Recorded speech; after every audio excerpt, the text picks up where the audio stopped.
సుమతి పద్యం. కమలములు నీట బాసిన కమలాప్తుని రశ్మి సోకి కమలిన భంగిన్ తమ తమ నెలవులు దప్పిన తమ మిత్రులే శత్రులౌట తథ్యము సుమతి.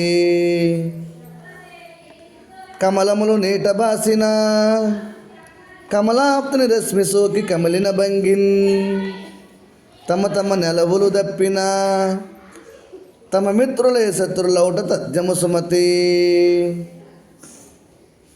సుమతి, తామరలు తమ నివాసమైన నీటిని వదిలి తమ మిత్రుడైన సూర్యుని వేడి చేత వాడిపోతాయి. అలాగే మానవులు కూడా తమ స్థానాలు వదిలి ఉండకూడదని చోట ఉంటే తమ స్నేహితులే శత్రువులవుతారు. ఇది నిజం.